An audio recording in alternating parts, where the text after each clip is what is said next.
할렐루야. 오늘은 2023년도에 회복되어져야 할 4가지 가운데 사랑 회복에 대한 말씀을 드리고자 합니다. 오늘 주신 본문의 말씀으로 누구의 죄 때문입니까? 라는 제목으로 함께 말씀을 드리겠습니다. 우리가 잘 아는 고사성어 가운데 역지사지란 말이 있습니다. 이것은 처지를 바꾸어서 상대방의 입장에서 생각해 보라는 것이죠. 이 말의 의미는 내 자신의 생각이 옳고 그름을 판단하는 기준이 되어서는 안 된다는 것입니다. 어떤 일이 있을 때 상대방의 입장에서 왜 그렇게 행동할 수밖에 없었는지를 이해하게 되어져야 한다는 이야기죠. 이러한 역지사지하는 마음이 진정한 이웃에 대한 사랑 나눔의 첫걸음이 되어질 수 있을 것입니다. 오늘 저희들은 본문에서 우리는 날 때부터 맹인된 한 사람을 만납니다. 우리가 성경을 볼 때 우리가 자주 좀 편견을 가지고 보는 것은 이러한 사건을 볼 때 이 맹인을 고쳐준 예수님의 능력, 기적, 그것만 볼 때가 많이 있다는 것이죠. 그러나 우리는 예수님 앞에 나올 수밖에 없었던, 주님을 만나지 않고서는 도저히 헤어나오지 못할 절망의 상황에 빠져있는 그 사람의 처지, 그 사람의 아픔, 그 사람의 고통을 함께 공감할 수 있어야 여기에서부터 진정한 사랑의 회복이 시작되어진다 하는 것입니다. 자, 오늘날 때부터 맹인된 사람은 그의 인생을 한번 돌아보십시다. 오늘 본문에 이렇게 말하고 있습니다. 예수께서 길을 가실 때 날 때부터 맹인된 사람을 보셨다고 했습니다. 이 사람이 예수님을 찾아온 것도 아닙니다. 예수님의 눈에 보였던 사람, 이 사람은 날 때부터 맹인되었던 사람입니다. 지금까지 살아올 때까지 그의 인생은 어떠하였을까요? 앞을 보지 못하는 불편, 그리고 오늘 8절에 보니까 그는 너무 가난하였기 때문에 그리 늘어서 길가에 앉아서 오가는 사람들로부터 구걸하던 사람, 나이가 장성할 때까지 앞을 보지 못하니 부모의 도움, 다른 사람의 도움을 받지 않고서는 아무것도 할 수 없는 그 사람이 바로 이 사람이었습니다. 만약에 지금은 내가 앞을 보지 못하지만 언젠가 내 눈을 뜨게 될 수 있을 것이라고 하는 희망이 있다면 그 희망의 끈을 굳게 붙잡을 터인데 그럴 가능성조차 전혀 보이지 않고 있으니 이 사람은 정말 절망적인 사람이 아니라 할 수 없습니다. 어쩌면 여러분들 가운데도 그런 분이 계실 것입니다. 지금 내가 너무 힘듭니다. 나의 마음을 알아줄 자도 없습니다. 이 모든 무거운 짐을 나 홀로 짊어지고 가야만 합니다. 앞으로도 더 나아질 것 같이 그렇게 생각되어지지 않습니다. 어쩌면 여러분들 가운데 그런 분이 계시다면 날 때부터 맹인된 이 사람과 같은 처지라고 할 수 있었겠습니다. 그런데 오늘 맹인으로 태어난 이 사람에게 그의 인생을 바꾸는 놀라운 한 사건이 있습니다. 그것은 곧 예수님께서 길 가시다가 자기의 모습을 보셨다 하는 것입니다. 그런데 예수님의 제자들이 예수님께 질문합니다. 예수님, 이 사람이 태어날 때부터 맹인된 것이 누구 죄 때문입니까? 라고 질문합니다. 자기의 죄 때문입니까? 그렇지 않으면 부모의 죄 때문입니까? 이렇게 질문하는 제자들의 마음속에는 그 맹인을 향한 어떤 자비심이나 불쌍히 여기는 마음이나 긍휼함은 전혀 없습니다. 왜 제자들이 이런 질문을 하였을까요? 당시 유대인들 사이에는 항상 인과응보라고 하는 그런 사상이 만연하여 있습니다. 인과응보가 무엇입니까? 좋은 일에는 좋은 결과가 따르고 나쁜 일에는 나쁜 결과가 따른다. 우리의 속담에 의하면 아니땐 굴뚝에 연기 날 수 없다. 네가 고난을 당하느냐? 그러면 네가 지은 죄가 있기 때문이요. 네가 좋은 일을 하면은 반드시 좋은 결과가 나올 것이라고 하는 이런 인과응보 사상이 있었기 때문에 저 사람이 날 때부터 맹인으로 태어나 고통당하는 것은 반드시 누구의 죄가 있기 때문이라고 하는 그런 생각으로 질문을 했던 것이죠. 이런 질문은 예수님의 제자들에게만 국한된 것이 아니었습니다. 욥이 고난을 당할 때에 그들을 위로하려 왔던 욥의 친구들도 그랬습니다. 욥의 친구들이 욥의 그 형편을 보고 이렇게 말합니다. 욥아, 생각해 보아라. 죄 없이 망한 자가 누구인가? 네가 죄를 지었기 때문에 이렇게 망했다는 이야기죠. 정직한 자의 끊어짐이 어디 있는가? 네가 정직하였더라면 끊어지지 않았을 것이다. 그러므로 욥, 네가 당하는 고난은 너에게 분명히 정직하지 않은 것 죄가 있기 때문이라고 정죄하였죠. 욥기서 8장 4절도 말합니다. 너의 자녀들이 주께 죄를 지었기 때문에 주께서 그들을 죄 가운데 버려두셨다. 너희 자녀들이 다 죽었잖아. 너희 자녀들이 죄를 지었기 때문이다. 그렇게 이야기하였다는 것입니다. 제자들도 이런 생각으로 질문을 했습니다만 이 말을 들은 맹인의 마음속에 얼마나 큰 상처가 되었겠습니까? 내가 맹인된 것만 해도 너무나 서럽고 힘든데 내가 맹인된 것이 내 죄냐 부모의 죄냐라고 따지고 있으니 어쩌면 이 맹인이 받은 상처는 무척 컸을 것입니다. 그들의 제자들의 질문대로 만약에 내가 날 때부터 맹인된 것이 아니라 처음에는 맹인이 아니었는데 내가 살다가 그랬다면 내 죄 때문이라 할 수 있겠으나 날 때부터 맹인 되었으니 내 죄 때문에 맹인된 것이 아니라면 내 부모 탓을 할 수밖에 없는 형편 아니겠어요? 이러한 제자들의 질문에 대하여 예수님께서 대답하십니다. 아니야. 이 사람이 맹인된 것이 이 사람의 죄라 하든지 그의 부모의 죄 때문에 그것이 아니라고 이야기하십니다. 그에게서 하나님이 하시는 일을 나타내시고자 함이라 그렇게 말씀하셨습니다. 하나님께서 하시는 일, 오늘 이 말씀 속에 하나님께서 이 맹인에게 놀라운 일을 행하실 것을 미리 보여주신 것이라고 할 수 있습니다. 예수님께서는 드디어 이 맹인을 향한 치료의 손길을 펴기 시작하십니다. 예수님께서 제자들에게 말씀하셨습니다. 아직 나는 나를 보내신 이의 일이 있다. 그 일을 해야 한다. 밤이 되면 할 수 없다. 그러면서 오늘 본문 5절에 말합니다. 내가 세상에 있을 동안에는 세상의 빛이라 말씀하십니다. 예수님을 보내신 목적이 무엇이라는 것입니까? 어두운 세상에 밝은 빛으로 오셨다는 것입니다. 앞을 보지 못하는 이 맹인의 눈을 뜨게 해주실 것을 오늘 이 말씀을 통하여 우리에게 보여주고 있습니다. 주님이 여러분들의 인생 가운데 들어올 때 암흑과 같은 여러분의 인생 앞에 밝은 빛이 비춰주게 될 것입니다. 갈바를 알지 못하는 자들에게 여러분 하나님께서는 여러분들에게 길을 열어주실 줄로 믿습니다. 이 세상에 빛으로 오신 바로 그 주님이십니다. 그 말씀을 마치시고 예수님께서는 이 맹인을 향하여서 치료의 일을 시작하십니다. 땅에 침을 뱉어서 진흙을 이깁니다. 그리고 그의 눈에 바릅니다. 이러한 행동을 맹인이 얼마나 불쾌하게 느꼈겠습니까? 내가 아무리 맹인이로 서니 침을 뱉어가지고 흙을 진흙으로 이겨서 내 눈에 바르다니 무척 불쾌할 수도 있는 상황입니다. 침을 뱉어 진흙을 이겨서 눈에 바르신 다음에 예수님께서 말씀하십니다. 너는 실로암 못에 가서 씻으라 하시니 어쩌면 이 맹인은 생각했을 것입니다. 내 눈을 뜨는 일이 어찌 이런 일로 가능하겠는가? 침을 뱉더니 진흙을 만들더니 내 눈에 바르고 실로암 못에 가서 씻으라 하니 어쩌면 이 맹인도 굉장히 불쾌함 때문에 오히려 욕하고 돌아섰을지 모르겠지만 오늘 이 맹인은 예수님의 말씀대로 오늘 본문 7절에 말합니다. 가서 씻고 밝은 눈으로 왔더라 이렇게 말하고 있습니다. 우리는 예수님의 침에 진흙에 무슨 특별한 약효가 있는 것으로 생각해서는 안 됩니다. 예수님께서 하신 말씀을 이 맹인은 어떻게 하였습니까? 믿고 순종하였습니다. 그리하였더니 그의 눈이 밝아졌다는 것입니다.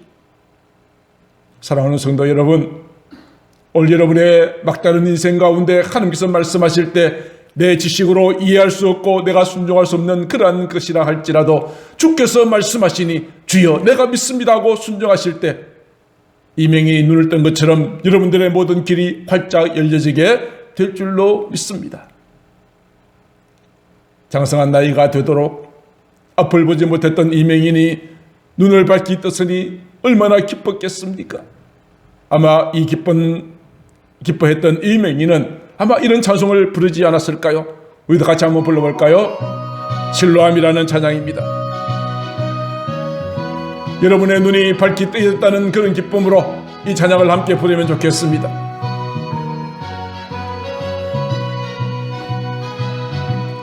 어두운 밤에 캄캄한 밤에 새벽을 찾아 떠난다.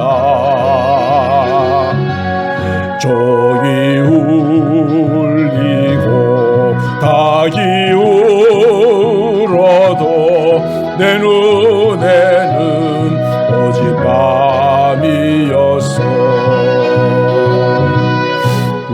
우리가 처음 만난 그때는 차가운 새벽이었어. 주님 마음속에 여명이 있음을 나는 느낄 수가 있어서 오 주여 당신께 감사하리라. 실로암 내게 주심을 나에게 영원한 사랑 속에서 떠나지 않게 하소서.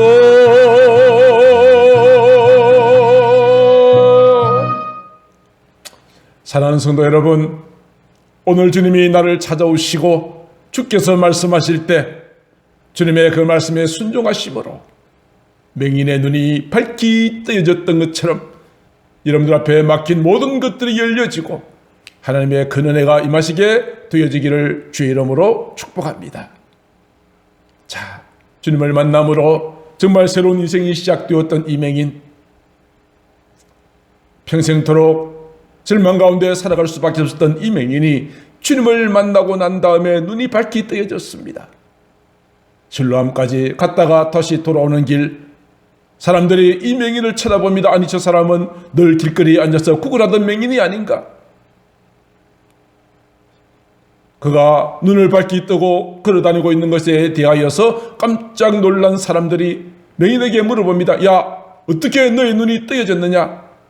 그때 맹인이 말합니다. 예수라 하는 사람이 진흙을 이겨 내 눈에 바르고 나더러 실로암에 가서 씻으라 하기에 내가 가서 씻었더니 보게 되었다. 그는 구체적으로 자기에게 일어났던 그 사실 팩트를 이야기하였습니다. 그런데 14절에 보니까 바로 예수님께서 이 맹인의 눈을 뜨게 한 날이 안식일이라고 이야기하였습니다. 안식일에는 유대인들은 아무 일도 하지 않습니다. 그런데 이 맹인이 실로암까지 가서 씻고 하는 이 일은 유대인들이 생각할 때는 안식일 날 아무것도 해서는 안 된다는 계명을 어긴 것으로 보았습니다. 사람들은 이 맹인이 당했던 고통에 대한 공감도 없습니다. 이 맹인이 눈을 뜨게 된 것에 대한 기쁨도 없습니다. 너는 안식일을 범했다. 이걸 가지고 그들은 시비를 붙고 있습니다.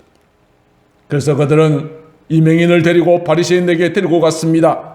그런데 바리새인들은 이미 사람들에게 말했습니다. 예수를 그리스도라고 시인하면 출교해버리겠다, 쫓아버리겠다라고 이미 결의했던 사람들입니다. 바리새인들은 이 맹인의 이야기를 듣습니다. 그가 과거에 눈을 뜨지 못한 맹인이었으나 이렇게 예수라는 사람을 만나서 밝게 내 눈을 보게 되었다는 이야기를 듣고는 이 이야기를 듣던 바리새인들 사이에 두 종류로 패가 갈라졌습니다. 한 가지는 야, 예수라는 사람이 안식일을 범했어. 안식일을 범한 자가 어떻게 하늘로부터 온 자가 될 수 있겠느냐라고 말하는 사람. 또 한 사람은 아니야, 죄인이 어떻게 이런 표적을 행하겠느냐. 이와 같이 맹인이 눈을 뜬 것에 대하여서 바리새인들 사이에도 의견이 쪼개지게 되어진 것입니다.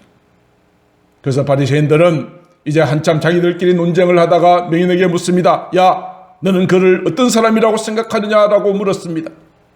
맹인은 당당하게 대답합니다. 그는 선지자입니다. 그렇게 말하면서 아니, 나는 눈을 보지 못하는 맹인이었지만 당신은 눈을 버젓이 뜨고 있으면서 그가 어디로부터 왔는지 당신들은 알지 못합니까? 책망합니다. 당신들은 영적인 소경입니다. 육신의 눈은 뜨고 있지만 내가 생각할 때는 그는 하늘로부터 온 사람입니다. 33절에 말하고 있죠. 이 사람이 하늘로부터 오지 아니하였더라면 아무 일도 못했을 것입니다. 나는 앞을 보지 못하는 사람들이었지만 당신은 눈을 버젓이 뜨고도 그가 하늘로부터 왔다는 사실을 믿지 못하니 당신들이야말로 진정한 소경이 아닙니까? 그렇게 이야기를 했습니다. 바리새인들은 굉장히 자존심을 상했습니다. 야, 너는 온전히 죄 가운데에 나서 우리를 가르치고자 하느냐? 하면서 그들을 쫓아내버렸습니다. 출교를 당한 것이죠. 예수님께서 이렇게 출교당했다는 이야기를 듣고 다시 그 맹인으로서 눈뜬 사람을 찾아와서 만나 주셨습니다. 오늘 본문 35절에 이렇게 말합니다. 그를 만나사 이르시되 네가 인자를 믿느냐라고 물으십니다. 그때 맹인은 고백합니다. 주여, 내가 믿나이다. 예수님의 극적인 만남과 이 기적을 통하여 이 맹인은 주님을 믿는다고 고백하고 주님을 따르는 자가 되어졌던 것입니다. 사랑하는 성도 여러분, 이 당시에 많은 종교 지도자들이 있었습니다만 이 맹인의 눈에 뜨게 할 수 없었습니다. 이 맹인의 고통을 어느 누구도 이해하지 못했습니다만 주님께서는 이 사람을 만나서 불쌍히 여기시고 하나님의 하시는 일을 나타내 보이시고자 그의 눈을 밝히 뜨게 해주셨습니다. 맹인에게 눈을 뜰 수 있다는 것보다 더 큰 기쁨이 어디 있겠습니까? 다른 사람들이 구제를 많이 해서 구걸해서 다른 때보다 2배, 3배 돈을 받는 것이 기쁨이겠습니까? 행복이겠습니까? 눈을 뜬 것보다 더 큰 행복은 없는 것입니다. 오늘 주님께서는 이 맹인에게 다른 사람들이 주지 못하는 놀라운 축복을 그에게 부어주셨던 것입니다. 자, 그래서 오늘 우리가 사랑의 회복이라고 하는 이 말씀을 주제로 하기 전에 이제 역지사지하여서 눈을 뜬 맹인이 아니라 우리를 사랑하셨던 하나님 주님의 그 입장에서 먼저 한번 생각을 해보는 것도 어떠실까요? 먼저 우리를 향하신 하나님의 사랑입니다. 이 세상에서 가장 큰 사랑은 자식을 향한 어머니의 사랑이라고 할 수 있을 것입니다. 그런데 이사야 선지자를 통해서 이렇게 말씀하십니다. 여인이 어찌 그 젖먹는 자식을 잊어버리겠느냐? 태에서 난 아들을 긍휼히 여기지 않겠느냐? 자기 태에서 난 그 자식을 향한 어머니의 사랑은 이 땅에서 가장 큰 사랑이라고 이사야 선지자는 말을 했습니다. 그런데 이어서 16절에 말씀하시기를 그들은 그의 어머니는 젖먹는 자식을 잊어버린다 할지라도 나는 너를 잊지 않을 것이다. 어머니의 사랑보다 더 숭고하고 더 크고 깊은 사랑이 하나님의 사랑이라는 것을 우리에게 말씀하여 주셨습니다. 요한복음 3장 10절도 말하죠. 우리를 향한 하나님의 사랑은 어떤 사랑입니까? 우리는 사랑받을 만한 아무 자격이 없고 우리가 지은 죄 때문에 반드시 영원한 심판과 멸망을 당할 수밖에 없었으나 하나님이 세상을 이처럼 사랑하사 하나님이 이처럼 우리를 사랑하셨단 말입니다. 이처럼의 크기가 얼마입니까? 독생자를 주시기까지. 저와 여러분들을 사랑하사 한 분뿐이신 독생자 예수 그리스도를 이 땅에 보내어 주시기까지 우리를 사랑하셨어요. 사도 요한은 요한일서 4장 9절에서 이렇게 말합니다. 하나님의 사랑이 우리에게 이렇게 나타난 바 되었다고요. 하나님이 자기의 독생자를 보내심은 그로 말미암아 우리를 살리고자 하십니다. 그렇게 말씀하여 주셨습니다. 솔로몬은 이러한 사랑에 대하여서 술람미 여인과의 사랑을 빗대서 이렇게 말합니다. 사랑은 죽음같이 강하다. 사랑하면 자기의 목숨이라도 자기의 하나밖에 없는 독생자라도 아낌없이 줄 수 있는 것이 사랑의 놀라운 힘인 것입니다. 이러한 사랑을 받았지만 사람들은 하나님의 사랑을 배반합니다. 인정하지 않습니다. 믿으려 하지 않습니다. 사랑을 했기 때문에 자기의 사랑이 거절당하고 자신을 배신할 때에 그 마음속에 느끼는 감정은 무엇이겠습니까? 여러분들이 어느 한 사람을 사랑했는데 그가 나를 배신하고 딴 사람과 사귄다면 여러분들 마음속에 어떤 마음이 일어나겠어요? 질투. 하나님의 사랑은 죽음같이 강하다. 그러나 그 사랑이 배신당했을 때에 질투는 서울같이 잔인하며 불길같이 일어나는 그 기세가 여호와의 불과 같으리라 말씀하여 주셨습니다. 하나님의 사랑이 지극히 크시기에 질투도 불같이 일어나게 되어진다고 말씀하시는 것입니다. 이와 같이 하나님의 사랑은 참으로 크고도 놀라운 사랑인 것입니다. 이제 이어서 우리는 예수님의 사랑에 대해서 생각해 보십시다. 예수님의 사랑을 저는 오늘 긍휼하심이라는 표현으로 쓰고자 합니다. 수많은 사람들이 예수님을 찾아왔습니다. 예수님은 그들을 다 만나 주셨습니다. 그들의 문제를 해결하여 주셨습니다. 마태복음 9장 36절에 의하면 자기에게 찾아오는 많은 무리들을 어떤 마음으로 바라보셨습니까? 아이 귀찮아, 제발 그만 왔으면 좋겠다라고 하신 일이 없으셨습니다. 무리를 보시고 불쌍히 여기셨습니다. 그들에게 병 고치고 귀신을 쫓아내는 기적을 행하시기 전에 먼저 주님께서 가지셨던 마음은 무엇입니까? 그들을 불쌍히 여기시는 마음이 선행되었다는 것입니다. 그들이 목자 없는 양과 같이 고생하며 기진합니다. 사랑하는 성도 여러분, 우리에게도 우리가 사랑을 회복하고 사랑을 나누어 주기 전에 먼저 생각해야 할 것은 상대방에 대하여 긍휼히 여기는 마음이 아닐까요? 주님의 능력 이전에, 주님의 능력 행하심 이전에 우리를 불쌍히 여기시는 마음이 먼저 있었습니다. 예수님께서는 산상설교에서 이렇게 말씀하셨죠. 긍휼히 여기는 자는 복이 있나니 저희가 긍휼히 여김을 받을 것이며. 실제로 예수님께서 수많은 사람들을 대할 때마다 이런 불쌍히 여기시는 마음이 있으셨습니다. 한 나병 환자가 예수님을 찾아왔습니다. 예수님께 말합니다. 주께서 원하신다면 저를 깨끗하게 하실 수 있나이다. 나병 환자의 소원은 깨끗함을 받는 것이었습니다.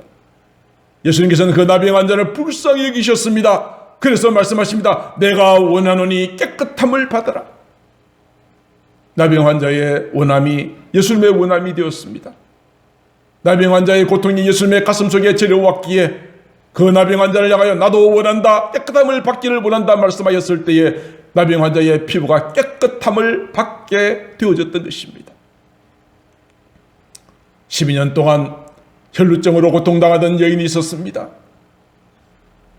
그녀는 자기의 병을 고치기 위해서 온갖 의원들을 다 찾아다녀 보았고 병 고침을 받기 위해서 자기 재산을 다 탕진했습니다. 낭비 다 허비해버렸습니다.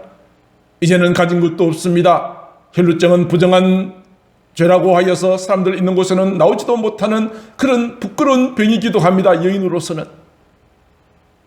그러나 이제 예수님에 대한 소식을 듣고 예수 앞에 나아가기로 작정합니다. 12년 동안 하혈하는 병을 앓았으니 그녀의 얼굴은 창백했을 것이고 제대로 먹지도 못했으니 그녀는 무척 나약했을 것입니다. 자칫 예수님께 또는 다른 사람들에 의하여서 자신이 그들과 함께 있는 것을 알면 자기에게 돌이 날아올지도 모르는 상황입니다.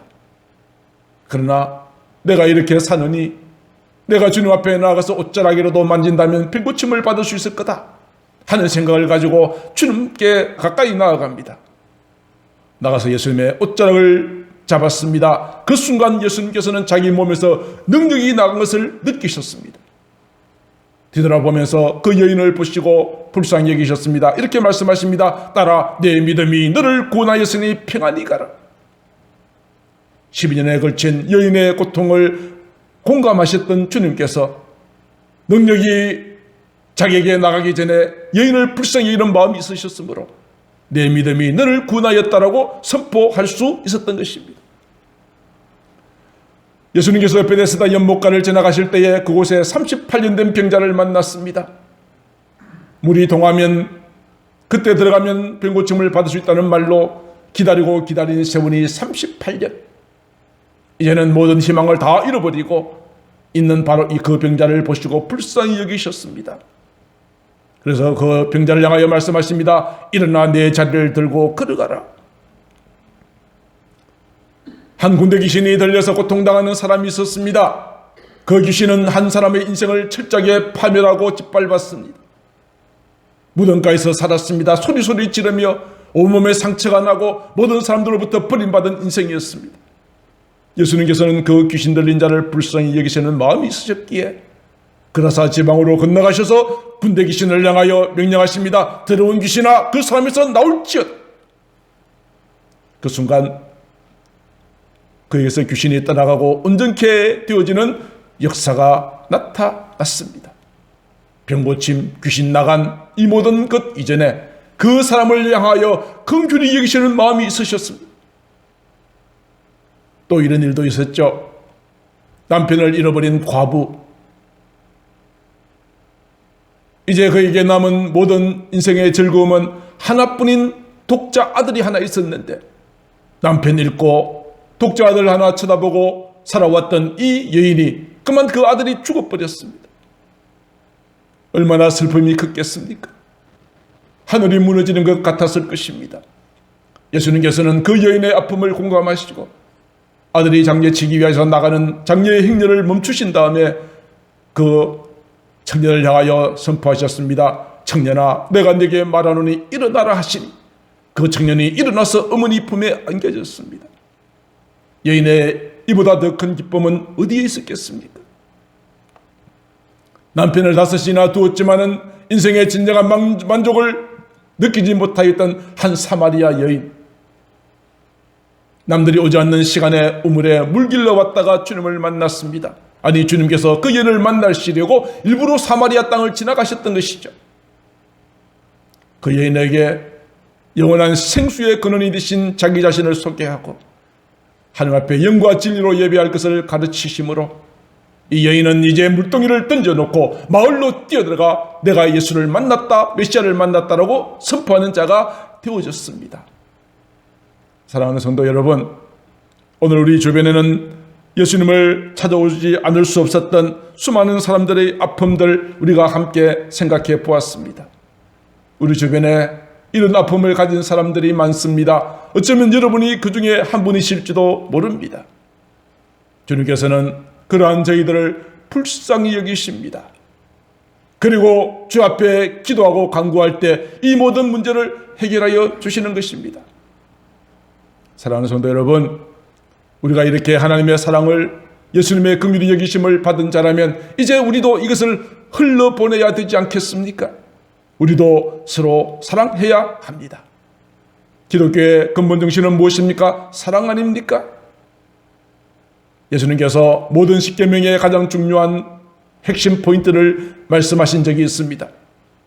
모든 율법의 가장 소중한 핵심 한 가지는 마음을 다하고 목숨을 다하고 뜻을 다하여 주 너희 하나님을 사랑하라. 위로 하나님을 사랑할 뿐 아니라 이제 옆으로 이웃을 어떻게 사랑해야 된다고요? 내 자신같이 사랑해라. 하나님을 사랑하고 이웃을 사랑하는 것이 모든 율법과 선자의 대강령이라고 말씀하여 주셨습니다. 기독교의 정신은 사랑입니다. 사랑이 없으면 아무것도 아닙니다. 베드로도 고린도전서 13장 사랑장에서 이렇게 말했습니다. 내가 예언도 하고 지식도 있고 믿음이 있을지라도 사랑이 없으면 나는 아무것도 아니요. 사랑이 빠져버리면 아무것도 아닙니다. 내가 또 모든 것으로 구제하고 내 몸을 불쌍하게 내어준다 할지라도 사랑이 없으면 내게 아무 유익도 없다고 말씀하여 주셨습니다. 그렇습니다. 우리에게는 사랑이 가장 소중한 것입니다. 우리는 하나님께로부터 큰 사랑을 받은 자입니다. 주님의 큰 사랑을 입은 자들입니다. 이제 그 사랑을 흘러보내야 한다는 것입니다. 사랑은 하나님께 속한 것이라고 사도 요한은 말합니다. 요한일서 4장 7절 사랑하는 자들아 우리가 서로 사랑하자. 사랑은 하나님께 속한 것이니 사랑하는 자마다 하나님으로부터 나서 하나님을 알고 사랑하지 않는 자는 하나님을 알지 못하나니 이는 하나님은 사랑이시라. 계속하여 말하기를 사랑은 여기 있으니 우리가 하나님을 사랑한 것이 아니요 하나님이 우리를 사랑하사 우리 죄를 속하기 위하여 화목제물로 그 아들을 보내셨다. 사랑하는 자들아 하나님이 이같이 우리를 사랑하였은즉 우리도 서로 사랑하는 것이 마땅하도다. 마땅하다는 것입니다. 하나님의 큰 사랑을 입은 자가 그 사랑을 흘러보내는 것은 마땅하다는 것이죠. 이스라엘에 가면 두 개의 큰 바다가 있습니다. 하나는 갈릴리 바다요, 하나는 사해 바다입니다. 갈릴리 바다는 저 헐몬산이라고 하는 곳에서부터 흘러내오는 맑은 물을 받아가지고 또 요단강을 통하여서 사해로 흘러보냅니다. 깨끗한 물을 받아서 흘러보내는 갈릴리 바다에는 어장이 생기고 수많은 나무들이 성장합니다만 사해바다는 더 이상 물을 흘러보내지 않습니다. 지대가 낮은 곳이기 때문에 물을 받기만 합니다. 흘러보낸 갈릴리 바다는 어장이 만들어지고 풍성한 생명의 바다가 되었지만 받기만 하는 사해는 죽음의 바다가 되었습니다. 생명이 살지 못하는 바다가 되어졌던 것이죠. 사랑을 받기만 하고 흘러보내지 않는다면 여러분의 인생도 생물 하나 살지 못하는 사회와 같은 그런 인생이 되고 만다는 것입니다. 사도 요한은 요한일서 4장 20절에서 이렇게 말합니다. 누구든지 하나님을 사랑하노라 하고 그 형제를 미워한다면 이런 거짓말쟁이다. 하나님은 보이지 않는데 보이지 않는 하나님을 사랑한다 하면서 보이는 형제를 사랑하지 않으면 그것은 거짓말쟁이다. 그렇게 말씀하셨습니다.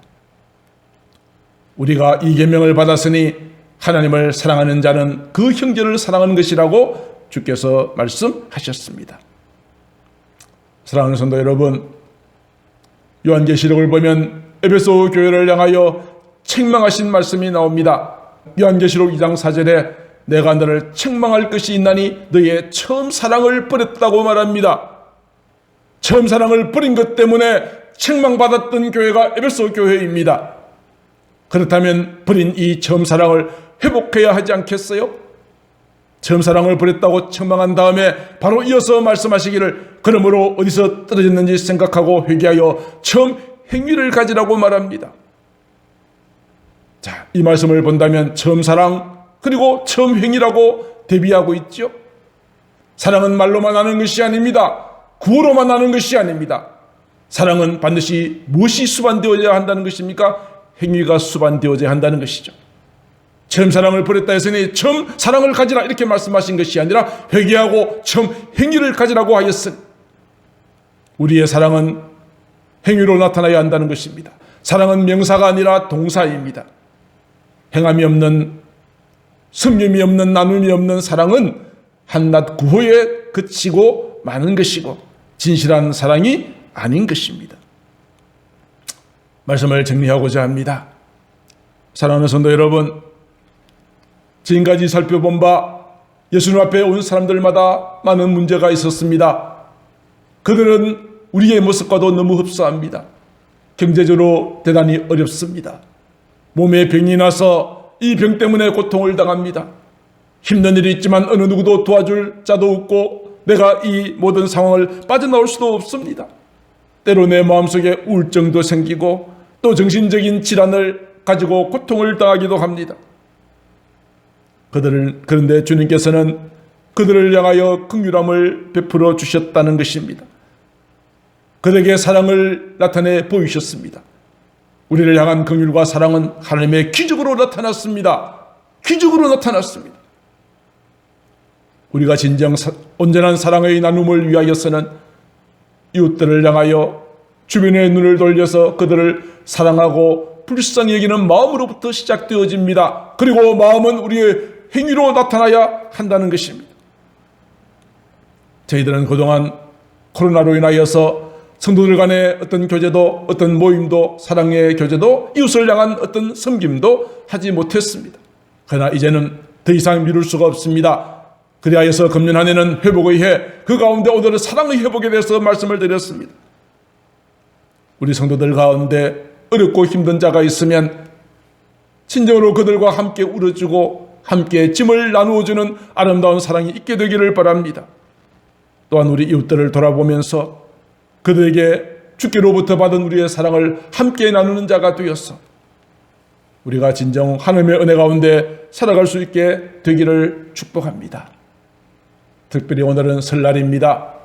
온 가족 친지들이 함께 모여서 서로 사랑을 나누는 그런 복된 시간들이죠. 이러한 때를 맞이하여서 우리는 우리의 소외된 자들, 힘든 자들, 또 우리 가족들, 형제들 가운데 힘든 자들, 그들과 함께 손을 잡고 그들을 보듬어주고 그들의 짐을 함께 나누어주는 아름다운 사랑의 섬김이 있는 이번 설날 명절 되어지기를 우리 주 예수님의 이름으로 축복합니다. 기도하겠습니다. 사랑하는 하나님 아버지, 하나님은 사랑이시며 우리를 향하여 독생자까지 보내어주시는 큰 사랑을 우리에게 부어주셨습니다. 이 사랑을 받은 저희들 또한 우리 형제를 사랑하는 것이 마땅하다라고 말씀하여 주셨습니다. 우리가 받은 이 사랑, 이 은혜를 이웃들에게 함께 나누어 주어서 그들에게도 정말 주님의 큰 사랑의 은혜를 함께 누리는 자가 되어줄 수 있도록 은혜 허락하시고, 가장 먼저 우리의 가족들뿐 아니라 교회 안의 성도들 가운데 어렵고 힘들고 외로운 자들, 그들을 위하여서 함께 수고하고 섬기는 아름다운 사랑의 섬김이 있는 저희들이 되어질 수 있도록 축복하여 주옵소서. 이 모든 말씀을 사랑이 많으신 우리 구주 예수님 이름으로 간절히 기도드리옵나이다. 아멘.